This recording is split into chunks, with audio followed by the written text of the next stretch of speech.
Eu fui vaiado aqui no primeiro jogo quando a gente eliminou o Fortaleza, né, a gente vinha de um momento ruim, eu peguei a equipe 2 vezes na zona de rebaixamento, tanto com o Ramon quanto com o Álvaro, né, e meu primeiro jogo foi fora contra o Fortaleza, e a gente fez a volta aqui e já fui vaiado no primeiro jogo aqui. Acho que faz parte, é o que eu falo, né, é uma torcida que ela é muito apaixonada e ela tem sofrido muito ultimamente. A gente entende, não levo pelo lado pessoal, entendo completamente. Acho que todo mundo tem parcela de culpa no Vasco, todo mundo. Acho que não dá para a gente colocar a culpa em um grupo ou uma pessoa ou nos jogadores. Acho que a gente está tentando o melhor e tenta olhar assim, a gente há quantas rodadas a gente está na primeira página. Talvez quando eu peguei, quando o Ramon saiu ou quando o Álvaro saiu, acho que dificilmente alguém ia imaginar que a gente ia estar onde a gente está agora, faltando 4 jogos, né. Nos incomoda demais essas derrotas. A gente está oscilando agora na fase final, porque a gente construiu um cenário muito bom que a gente poderia, nesses 3 jogos, estar num momento muito melhor. Se a gente ganha o jogo hoje, a gente já está a 1 ponto do G7, né. Então, como esse campeonato é maluco, né, a gente 3 jogos aí, 2 jogos que a gente vinha perdendo, se a gente ganha, a gente já está a 1 ponto do Cruzeiro do G7 da Libertadores. Então você fica o tempo todo, muito próximo de uma Libertadores Sul-Americana, mas também, se você olha para trás, as equipes estão chegando próximas ali, nos incomoda demais. Eu acho que faz parte, é normal aqui. Acho que o Vasco já vaiou até o Dinamite. Quem sou eu para achar que eu não vou ser vaiado aqui? Levo numa, sabendo que faz parte da profissão. Enquanto eu estiver aqui, eu vou tentar entregar o meu melhor, tentar entregar a equipe na melhor colocação possível. A gente ainda acredita numa Libertadores, né, num G7 que pode gerar um G8 ou um G9, e a gente sempre vai tentar contribuir o máximo para o Vasco, mas o que eu posso dizer é que eu sou extremamente grato ao Vasco por tudo que me proporcionou, pelo que sou hoje, por 34 jogos na Série A do Campeonato Brasileiro. Então, acho que independente do que aconteça, do que a torcida, eh canalize em mim as críticas, eu acho que faz parte, mas eu vou sempre ser grato ao Vasco e sou muito grato a tudo que aconteceu aqui. Rafael, boa noite. Fernando Silva. Eh, Depois da vitória contra o Bahia, o torcedor teve a esperança de que o Vasco poderia se classificar para a Libertadores, ainda é matematicamente possível, mas aí veio essas 3 derrotas, hoje o torcedor, como a Aline falou, te vaiou, xingou você também, e nesses 3 jogos o Vasco não conseguiu apresentar um bom futebol que o torcedor estava esperando. Os próximos 4 jogos, 2 deles são contra times que estão na parte de cima da tabela e tem confronto direto para essas possíveis vagas. O Como é que você enxerga, hoje, por que o Vasco briga hoje? Para não cair, porque ainda está a 6 pontos da zona de rebaixamento, ele briga para uma Libertadores, ele briga para ficar ali de repente na Sul-Americana. Sua visão, para que o Vasco briga hoje nessa parte final de Campeonato Brasileiro? Pra gente tem que brigar pela pré-Libertadores, a gente tem que brigar pelo G7, acreditando que o G7 pode virar um G8 e até no melhor cenário possível um G9, que a gente já está há muitas rodadas estava há muitas rodadas nessa colocação, né, em nono, em oitavo, não lembro se a gente beliscou um sétimo lugar em algum momento, décimo hoje, né, e a gente tem que acreditar que é pré-Libertadores, a gente tem que brigar por isso, temos que tentar acreditar que a gente vai chegar lá, e no pior cenário possível a gente tem que brigar pela Sul-Americana, é por isso que a gente vai brigar até o final nesses 4 jogos. Boa noite, Paiva. Tudo bem? Bruno Murito, do GE. Eu queria te perguntar sobre o uso de dois jogadores que acabam sendo da mesma função e se revezam, o Coutinho e o Payet. O Vasco tem abusado um pouco dos cruzamentos na área, hoje a maioria das jogadas terminaram assim, e não tem muito conseguido construir aquele jogo por dentro mesmo, aproveitando talvez as duas principais referências técnicas do time.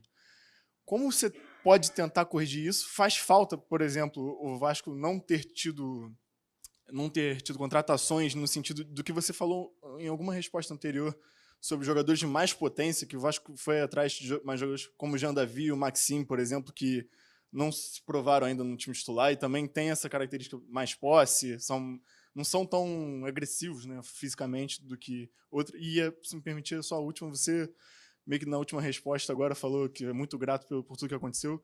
Você se vê no Vasco em 2025?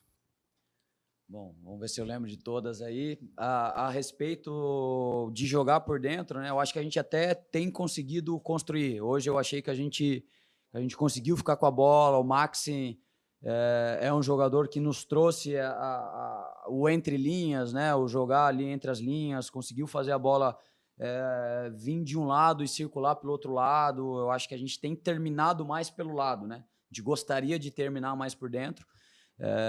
Mas foi o nosso forte o ano todo, né? Terminar jogadas pelo lado. A gente tem talvez o melhor jogador de área aí, pelo menos o melhor cabeceador do futebol brasileiro em números, né? E a gente tem que jogar pela característica do que a gente tem, né? Do que a gente tem. Já falei que sobre contratações a gente vai falar sobre uma coisa que não aconteceu. Então eu tenho que trabalhar com o grupo que a gente tem. É esse o perfil que ele nos dá e a gente está tentando trazer o melhor, né? A gente perdeu peças importantes aqui, que não adianta a gente ficar usando isso o tempo todo como desculpa.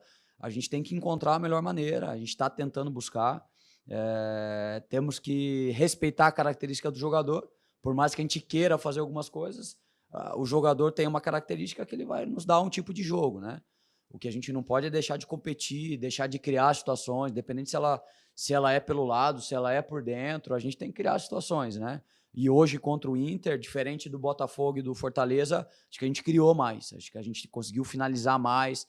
A gente criou chances de gol, a gente criou finalizações, a gente criou cruzamentos, a gente criou bola parada. Acho que a gente teve, não me lembro de cabeça agora, mas um volume ali de escanteios também, porque a gente criou as chances, né?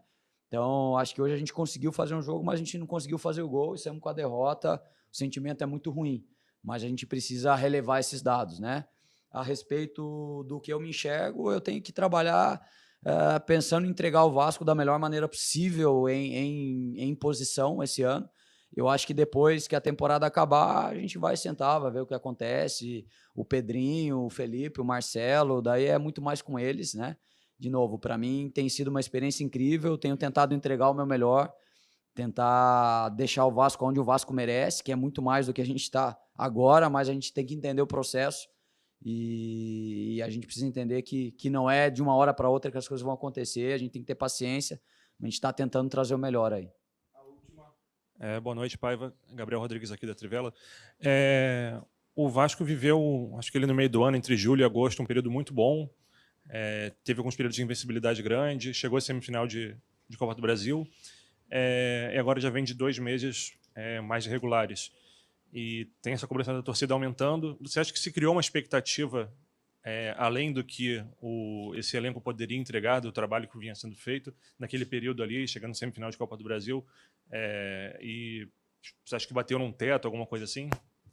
Acho que é injusto a gente falar assim que esse grupo não pode entregar mais ou que bateu no teto, né? Eu acho injusto porque a gente chegou numa semifinal de Copa do Brasil. Desde quando eu cheguei, a gente passou por 4 enfrentamentos de time de Série A, e isso é muito difícil. Eu acho que a gente conseguiu, em alguns momentos da temporada, 8 jogos de vencibilidade, 7 ou 8 jogos. A gente conseguiu uma sequência de 4 vitórias seguidas, exatamente com esse grupo que a gente está. Claro que perdemos 2 jogadores que eram fundamentais ali, o Adson e o David, mas a gente tem que acreditar que os outros jogadores têm a capacidade de entregar para a gente o que eles entregaram também, né? Com características diferentes. E eu sempre falo, é um campeonato muito difícil. Vejo muitas equipes oscilarem.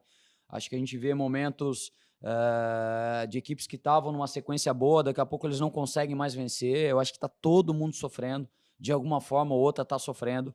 E acho normal, mas eu vejo que a gente tem total capacidade para brigar por uma pré-Libertadores ainda. A gente tem que acreditar nisso. E isso vai ser o nosso desejo nesses 4 jogos. A gente vai lutar muito por isso e acho que a gente pode entregar com o grupo que a gente tem, com os jogadores que a gente tem, porque a gente já conquistou grandes coisas, já conseguiu sequências melhores, e eu acho até que a gente já teve oscilações piores. A gente já ficou um momento com mais sequência sem ganhar.